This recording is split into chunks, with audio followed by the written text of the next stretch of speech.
Hi praise the lord. నా పేరు Anand. Welcome to the scripture together YouTube channel. ఈరోజు మనము అపోస్తల కార్యములు 26వ అధ్యాయాన్ని కలిసి చదువుకుందాము. మీ దగ్గర బైబిల్స్ ఉన్నట్లయితే దయచేసి వాటిని తెరిచి చదవండి. ఒకవేళ లేనట్లయితే స్క్రీన్ మీద వాక్యం వస్తుంది, దాన్ని చూసన్న చదవాల్సిందిగా కోరుచున్నాను. అపోస్తల కార్యములు 26వ అధ్యాయం. అగ్రిప్ప పౌలును చూచి, నీ పక్షమున చెప్పుకొనుటకు నీకు సెలవైనదనెను.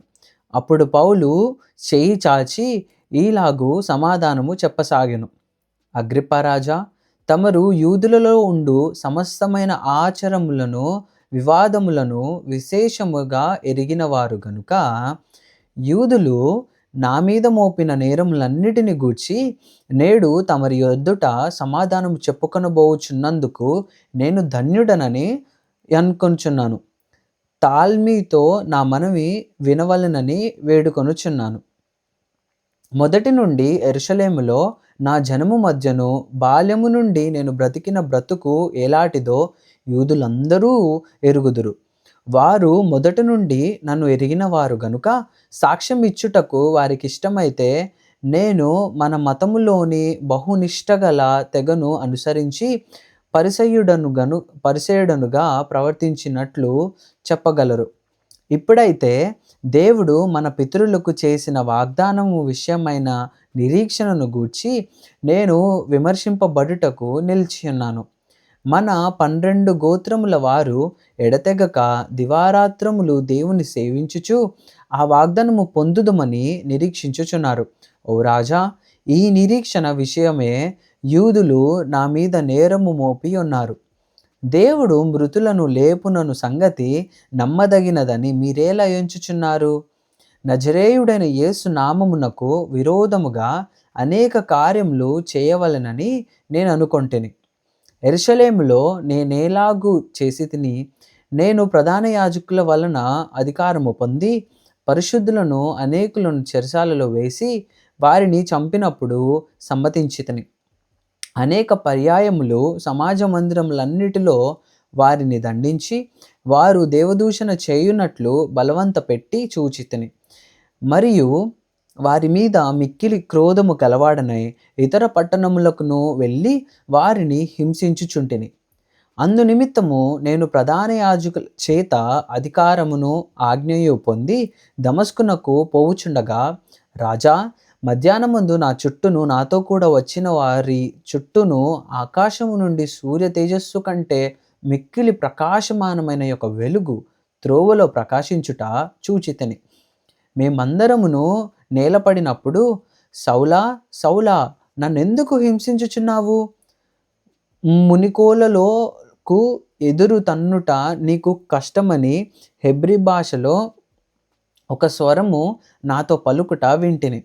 అప్పుడు నేను, ప్రభువా, నీవు ఎవడవని అడుగగా, ప్రభువు, నేను నీవు హింసించుచున్న యేసును. నీవు నన్ను చూచియున్న సంగతిని గూర్చియు నేను నీకు కనబడబోవు సంగతిని గూర్చియు నిన్ను పరిచారకునిగాను సాక్షినిగాను నియమించుటకై కనబడి ఉన్నాను. నీవు లేచి నీ పాదములు మోపి నిలుపుము. నేను ఈ ప్రజల వలనను అన్యజనుల వలనను హాని కలగకుండా నిన్ను కాపాడెదను. వారు చీకటిలో నుండి వెలుగులోనికి, సాతాను అధికారము నుండి దేవుని వైపుకును తిరిగి నా యందలి విశ్వాసము చేత పాపక్షమాపణను పరిశుద్ధపరచబడిన వారిలో స్వాస్థ్యమును పొందునట్లు వారి కన్నులు తెరచుటకై నేను నిన్ను వారి యొద్దకు పంపెదనని చెప్పెను. కాబట్టి అగ్రిప్ప రాజా, ఆకాశము నుండి కలిగిన ఈ దర్శనమునకు నేను అవిధేయుడనుగాక. మొదట దమస్కులోని వారికిని, యెరూషలేములోను, యూదయ దేశమందంతటను, తర్వాత అన్యజనులకును వారు మారుమనసు పొంది దేవుని తట్టు తిరిగి మారుమనసునకు తగిన క్రియలు చేయవలెనని ప్రకటించుచుంటిని. ఈ హేతువు చేత యూదులు దేవాలయములో నన్ను పట్టుకొని చంపుటకు ప్రయత్నము చేసిరి. అయినను నేను దేవుని వలనైన సహాయము పొంది నేటి వరకు నిలిచి ఉంటిని. క్రీస్తు శ్రమపడి మృతుల పునరుద్ధానము పొందు వారిలో మొదటివాడగుట చేత ఈ ప్రజలకును అన్యజనులకును వెలుగు ప్రచురింపబోవునని ప్రవక్తలను మోషేయు ముందుగా చెప్పినవి కాక మరి ఏమియు చెప్పక అల్పులకును గనులకును సాక్ష్యం ఇచ్చుచుంటెని. అతడు ఈలాగు సమాధానము చెప్పుకొనుచుండగా ఫేస్తు, పౌలా, నీవు వెర్రివాడవు, అతి విద్య వలన నీకు వెర్రి పట్టినదని గొప్ప శబ్దముతో చెప్పెను. అందుకు పౌలు ఇట్లనెను, మహాఘనత వహించిన ఫేస్తు, నేను వెర్రివాడను కాను గాని సత్యమును స్వస్థబుద్ధియు గల మాటలనే చెప్పుచున్నాను. రాజు ఈ సంగతులు ఎరుగును గనుక అతని ఎదుట నేను ధైర్యముగా మాట్లాడుచున్నాను. వాటిలో ఒకటియు అతనికి మరుగై ఉండలేదని రూఢిగా నమ్ముచున్నాను. ఇది ఒక మూలను జరిగిన కార్యము కాదు. అగ్రిప్పా రాజా, తమరు ప్రవక్తలను నమ్ముచున్నారని నేను ఎరుగుదును. అందుకు అగ్రిప్ప, ఇంత సులభముగా నన్ను క్రైస్తవుని చేయజూచుచున్నావా అని పౌలుతో చెప్పాను. అందుకు పౌలు, సులభముగానో దుర్లభముగానో తమరు మాత్రము కాదు, నేడు నా మాట విను వారందరూ ఈ బంధకములు తప్ప నా వలె ఉండునట్లు దేవుడు అనుగ్రహించుగాక అనెను.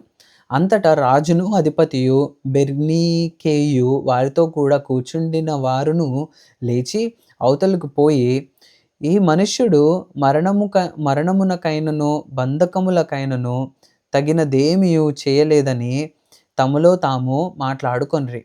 అందుకు అగ్రిప్ప, ఈ మనుష్యుడు కైసరు ఎదుట చెప్పుకొందునని అనని ఎడల ఇతనిని విడుదల చేయవచ్చునని ఫేస్తుతో చెప్పాను. దేవుడిచ్చిన వాక్యము దీవించును గాక. ఆమేన్.